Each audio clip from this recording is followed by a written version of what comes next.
ikaw sa akin, kahit nagka-boyfriend na ako noon, wala akong matatawag na first love ko. Nung bata ako, muntik na akong masagasaan ng trailer truck. Pero may isang lalaking nagligtas ng buhay ko. Hindi ko alam ang pangalan niya. Matangkad siya, pero napaka-misteryosa ng mga tingin niya sa akin na parang nagkita na kami dati pa. Kaya nga lagi ko siyang naaalala. Hindi ako sigurado kung naaalala pa niya ako ngayon. Pero, makikilala ko siya. Sakali magtagpo uli kami. Kung gugustuhin ng tadhana.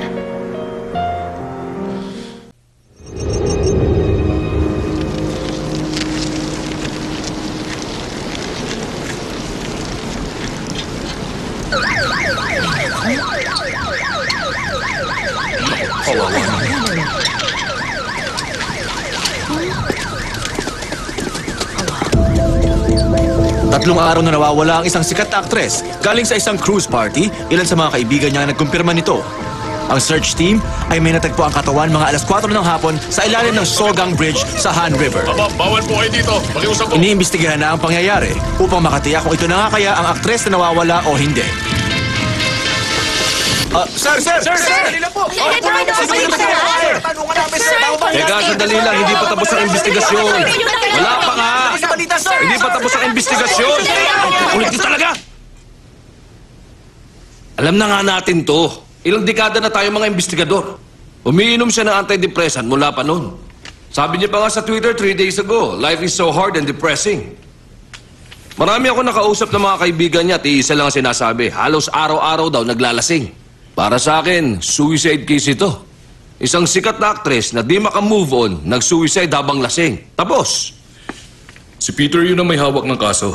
Hindi yun sasang-ayon sa sinasabi mo. Isa pa, gagawin niyang lahat para alamin ang katotohanan. Ay, bakit kasi sa jurisdiction ko pa nangyari ang krimen na to? Kabisit! Di ako makapagtrabaho dahil sa mga reporters nito. Gusto ko na sana isara itong kaso.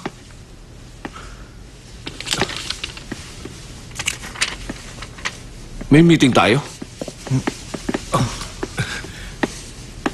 Hello, Detective Park. Ah, yes. Nice to meet you, sir. Ako si... Oh, alam ko. Prosecutor Yu. Alam mo, mukhang dapat isara na natin ang kasong ito. Ayaw siyang ipa-autopsy ng family niya para daw walang gulo. Isa pa, wala namang sign of resistance kaya hindi rape ang kaso. Wala ring sign na may mga galos siya o sugat sa katawan. Ha? Alam mo na yun. Wala talaga? I-check mong mabuti. Ang dami ko nang nahawakang ganitong kaso. Panoorin natin ang CCTV camera. Sa tingin mo, sasabihin kong isara na natin ang kaso kung di ko pa nakikita? Hindi lang dapat tingnan. Panoorin natin ang husto. Eksaktong 77 guests ang nagsidalo sa cruise ship party. Lahat ng guests kilala at kaibigan na ikakasal. Mga rich people. Which means walang outsider na nakapasok sa party at lahat ng nandun ay staff at imbitado ng host. Celebrity at business tycoon ang kinasal kaya lahat ng mga invited guests ay mga sikat din at kilala sa lipunan. Pati mga reporters, kaibigan ng newlywed. Piling-pili ang lahat ng mga naging saksi sa kasalan nila. O, tingnan mo. Red carpet talaga kasi all-star cast. Hi. Ay, naku naman. Napakalamig. Ang ginoo. Kasi dapat magsuot ka ng tamang damit. Mag-long sleeves ka at saka turtleneck na dress. Ay, naku naman. Bakit hindi invited ang mga manager natin? Ayaw nilang maglikang picture sa media. Ay, ano bang big deal dun? Alam mo, ang mga gaya natin dapat serene ang kasal. With class at piling-pili ang mga invited. Pangsikat lang. Ganun ba? Iimbitahin ba ako kung wala akong regalong mamahalin? Ikaw talaga, nagbibiro ka na naman. Kailan ako nagsalita ng biro lang? Oh, Jackson! Jackson! Hi, Jackson. Tagal natin hindi nakita, ha? Kamusta ka na? Great. Better than ever. Buti naman. Uy, dediretsahin na kita, ha? Meron ka na bang dinadate ngayon? Bakit? Sabi ni Rachel, taga-SNC daw ang pakakasalan niya balang araw. Dalawa lang kayong magkapatid, hindi ba? Kung hindi ikaw, si Winston. Ba't ako? I don't even know her. Si Rachel Han, model ng mga damit namin sa department store. I only know her by pictures. Ganun? Sabi ko na, style niya lang yun. Kapal ng face niya magsinungaling sa akin, no? Nagawa niya ko tayo ng beauty ko? Steffi, naririnig ka ng guests. Alam na ng lahat na hindi talaga kayo magkasundo ni Rachel. Ano ngayon? Totoo naman yun. Nasaan ang bride? Kailangan ko muna siyang mabati. Bye-bye.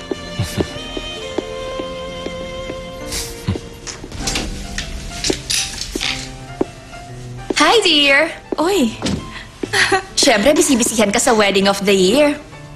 kailan ka ba nagpunta sa dermatologist? Ay, gusto kong malaman ang sikreto niyan. Schedule natin yan, ha? Nagpaayos lang ako ng konti. Halata ba? Sa sobrang bata mo, baka mapagkamalan kang Barbie doll ng groom. Oh, joke yan?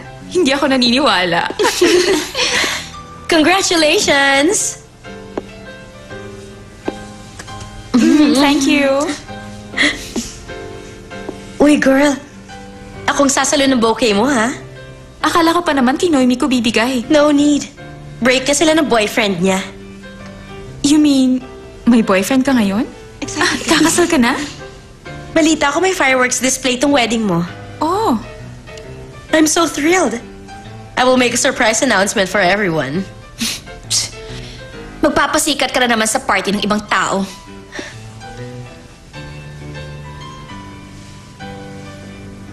Pambihira ka naman. Ginaya mo pang suot kong sapatos. Pareho sila. Bakit ko naman gagayahin ang sapatos mo? Matagal ko nang binili sa Korea to nung mall show ko. please, wag naman kayo mag-away. Dito na kayo. Para sa picture natin. Kunan niyo na kaming lahat. Okay, sige po, ma'am. Lapit lang po ng konti sa bride. Halika, halika. Okay, good.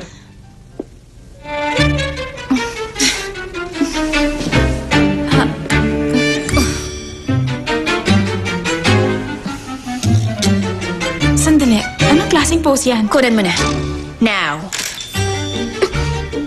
Kainis na bigla ako sa flash. Isang picture pa nga, please.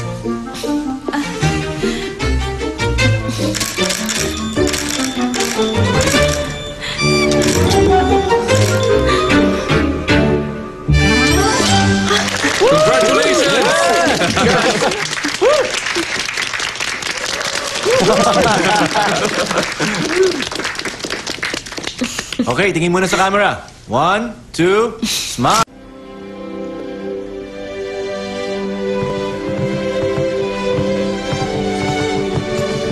Nasaan na si Rachel? Hindi ko pa nakita. Bakit? Galing siya sa ladies' room. Naiwan niya to. Teka, nag-away kayo ulit? Ay, kailan ba kami hindi nag-away? Nagugutom na ako. Ito na lang. Wala nang ibang food. May gusto kang iba? Meron pa nito, at saka caviar. Ayoko ng mga yon. Waiter, Yes, ma'am. may sea squirt kayo? Po? Ano ka ba? Wala silang sea squirt na siniserve. Ah, hindi. Nasa dagat tayo, kaya dapat seafood ang sinaserve nila. Soju at isang order ng sea squirt. Please? Bakit? Nakakahiya ba ako?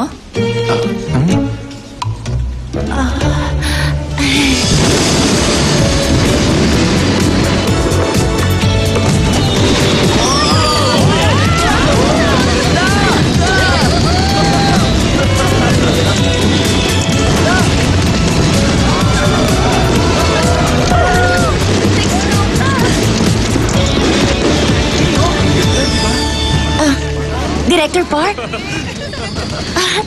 Hello po, Direk. Oh, hi. May movie pala kayo ngayon? Nakita ko yung script. Ang ganda ng storyline nyo. Paano mo pala nabasa yung script namin? Nagbilin ako hindi yun dapat makalabas. Direk, di po ba binigyan niyo si Steffi noon? Habang nagbabasa siya, nakikibasa rin ako sa likod. Kung may open pa kayong role, tawagin niyo lang ako, ha? Okay, tingnan natin. But before that, sumama ka sa akin. Iinom tayong dalawa. Direk? Ay, nagtataka ka? Ang sabi mo, tawagan lang kita. O ano? Huh? Are you sure? May sponsor ng film? You need sponsors para sa film. I heard itong film nyo, SNC ang katulong nyo mag-produce. And I believe wala pang may gusto mag-produce nito. Teka, sino ka ba? Brother nga pala ako ni Jackson Lee. Winston Lee of SNC. We decided to agree on the project. Pero wala naman siyang alam sa arts. At wala rin siyang idea kung paano gumawa ng isang film. Ang daming beses nga niya nag-email sa akin para lang alamin ko anong dapat gawin. Nung nabasa ko yung storyline niyo, hindi ko nagustuhan. Kaya ang ipapayo ko kay Jackson, i-drop na lang.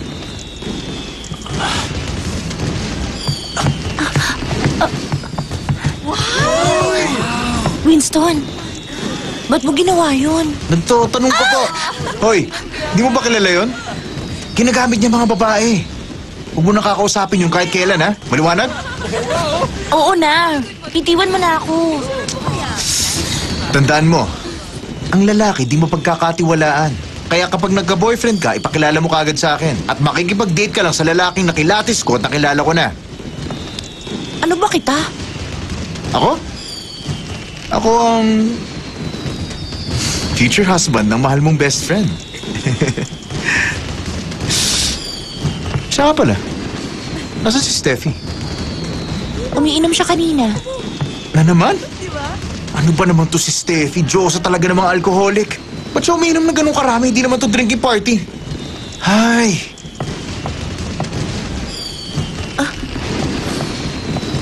Steffi, ingat ka! Ingat ka! Okay ka lang? Okay lang.